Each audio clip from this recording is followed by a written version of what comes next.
बच्चों, let's read the question. The correct order of magnetic moment spin values in BM is atomic number magnesium is equals to 25, iron is equals to 26, and cobalt is equals to 27. Option A, option B, option C and option D. So हमारे पास ये कुछ compound anionic compound हमें बताना है कि coordination compounds actually हमें बताना है कि इनमें से करेक्ट ऑर्डर क्या होगा मैग्नेटिक मोमेंट का.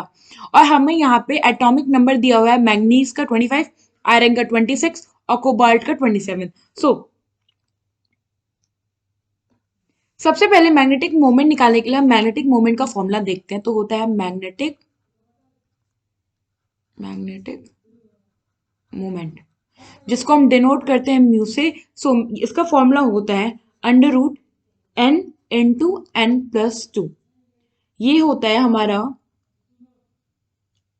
मैग्नेटिक मोमेंट का फॉर्मूला.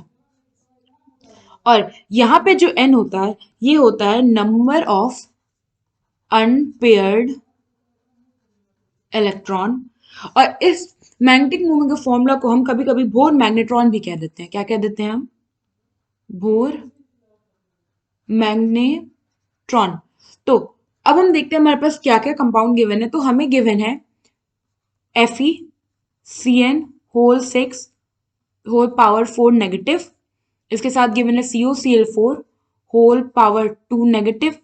मैं थोड़ा सा स्पेस करके लिखूं ताकि हम सॉल्व आउट कर सकें. या COCl4 whole 2 negative and MnCl4 whole 2 negative. अब हमें क्या करना है, हमें मैग्नेट अगर हमें निकालना है करेक्ट ऑर्डर मैग्नेटिक मोमेंट का तो हम क्या करेंगे, हम म्यू निकालेंगे. म्यू कैसे लिखेगा कि जो सेंट्रल एटम होता है हम उसका ऑक्सीडेशन स्टेट देख लेंगे. बेसिकली क्या यहाँ पे जो इसका ऑक्सीडेशन स्टेट आएगा उससे क्या हमें डिफरेंस पता चल जाएगा इलेक्ट्रॉन के. और जब जो डिफरेंस होगा वही तो पता, उसी के थ्रू तो पता चलेगा कितने नंबर ऑफ अनपेयर्ड इलेक्ट्रॉन है हमारे पास. सो अब हम क्या करेंगे, एक एक करके हम सॉल्व करते हैं. सबसे पहले हमारे पास सपोज कर लिया हमने कि आयरन पे ऑक्सीडेशन स्टेट x है प्लस जो CN होता है हमारा इस पे -1 ऑक्सीडेशन स्टेट होता है जो कि 6 मॉलिक्यूल है तो उसको मल्टीप्लाई कर देंगे सिल. और होल इज इक्वल्स टू -4 क्योंकि एक -4 एनायन है. ना जब हम इसको सॉल्व करेंगे तो हमारे पास आएगा -4 plus 6 which is equals to 2. तो हमारे पास x आया 2, यानी कि आयरन जो है ये +2 ऑक्सीडेशन स्टेट में है. अब यहाँ COCl4 2 नेगेटिव करें, कोबाल्ट का कंसीडर किया x. क्लोरीन, एक क्लोरीन पे -1 होता है तो टोटल 4 है. और जो कि ये इस पे जो टोटल चार्ज है वो -2. तो यहाँ से जो हमारे पास x आई होगी -2 प्लस 4 इज इक्वल्स टू 2. यानी कि आपका यहाँ पे कोबाल्ट भी +2 ऑक्सीडेशन स्टेट में है. नाउ अब हम मैग्नीशियम को ऐड कर देखें. तो सपोज करते हैं मैग्नीशियम x है, एक क्लोरीन में -1 चार्ज होती है तो 4 पे हुई 4 इंटू 4, ये टोटल पे हो गया -2 चार्ज.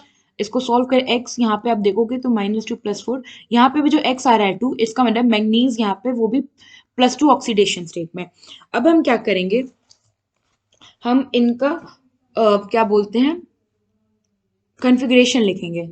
सो आयरन है हमारा 26. सो अगर हमें आयरन की कॉन्फ़िगरेशन लिखनी है तो हम कैसे लिखेंगे. आयरन होता है, मैं थोड़ा सा यहाँ लिख दूँ. सबसे पहले आयरन होता है हमारा 3d6 4s2. Now 3d6 4s2. अब ये उसका है इसका जनरल कॉन्फ़िगरेशन जो कि आयरन +2 ऑक्सीडेशन स्टेट में है. यानी कि यहाँ से S से 2 ऑक्सीजन निकल गए. अब X से अगर 2 ऑक्सीजन S यहाँ से 2 इलेक्ट्रॉन निकल गए तो ये अगर हम निकाल दें, मैं थोड़ा यहाँ बताती हूँ एक्चुअली कंफ्यूज करेगा. 4s2. Now iron +2 oxidation state में, इट मींस अब इस पे जो इसका कॉन्फ़िगरेशन होगा ये होगा 3d6. अगर हम 3d6 इलेक्ट्रॉन को ड्रॉ करें तो ये हमारे पास 5 ऑर्बिटल, क्योंकि d में 5 होता है तो 1 2 3 4 5 और 6. तो आप देखोगे कि यहाँ पे जो नंबर ऑफ अनपेयर्ड इलेक्ट्रॉन है वो है 4. ना अब हम देखते हैं कोबाल्ट के केस में. सो जो कोबाल्ट है ये है हमारा 26. इसका कॉन्फ़िगरेशन होता है 3d7 4s2. Now 3d7 4s2। Cobalt अगर +2 ऑक्सीडेशन स्टेट में तो ये हो जाएगा 3d7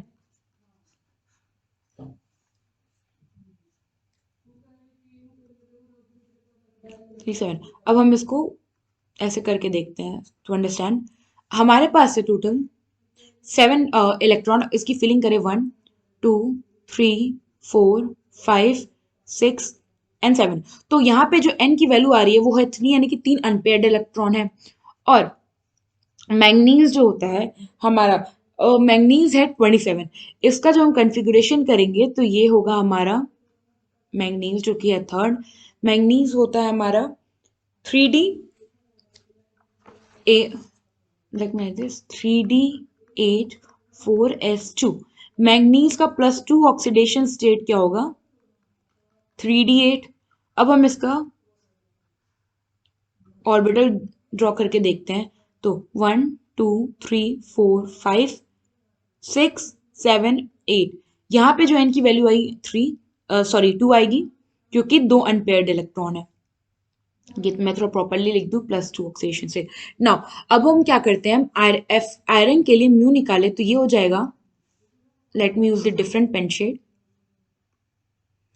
आयरन के लिए म्यू निकाले तो ये हो जाएगा नंबर ऑफ अनपेयर्ड इलेक्ट्रॉन 4, तो ये हो जाएगा √4 × 4 + 2। तो यहां से इसकी जो वैल्यू आएगी वो होगी 6, ये √24। अब हम निकालते हैं कोबाल्ट वाले सीन में, तो यहाँ पे जो म्यू आएगा वो आएगा √3 है, तो 3 + 2 ये होगा √15। और यहाँ जो हमारा मैग्नीशियम है, अगर इस केस में हम म्यू निकाले तो ये हो जाएगा हमारा √2 × 2 + 2। तो इसकी वैल्यू आ जाएगी √8। ना अगर हम मैग्नेटिक मोमेंट देखें तो इन केस ऑफ आयरन वाला compound, in case of cobalt वाला कंपाउंड और इन केस ऑफ मैग्नीशियम वाला कंपाउंड, मैं यहाँ पे सॉल्व करके बताती हूँ। तो म्यू अगर देखें तो आयरन के केस में है √24, कोबाल्ट के केस में है √15 और मैग्नीशियम के केस में है √8। सो म्यू जिसका ज्यादा है, हमें यही तो पूछा था मैग्नेटिक मोमेंट, तो म्यू हमने निकाल दिया, तो इसका मतलब है कि जो आयरन वाला है उसका सबसे ज्यादा होगा। तो यहाँ हम देखें तो हमारा ए और सी में चांसेस है करेक्ट होने का, तो बी और डी गलत हो जाएगा क्योंकि ए और सी में आयरन फर्स्ट में, उसके बाद हमारा कोबाल्ट है। तो ऐसा अगर आप देखो तो ये प्रेजेंट है केवल केवल हमारे ऑप्शन ए में। सो जो हमारा करेक्ट ऑप्शन होगा यहाँ वो होगा ऑप्शन ए। आई होप आपको ये क्वेश्चन समझ में आया होगा। Thank you.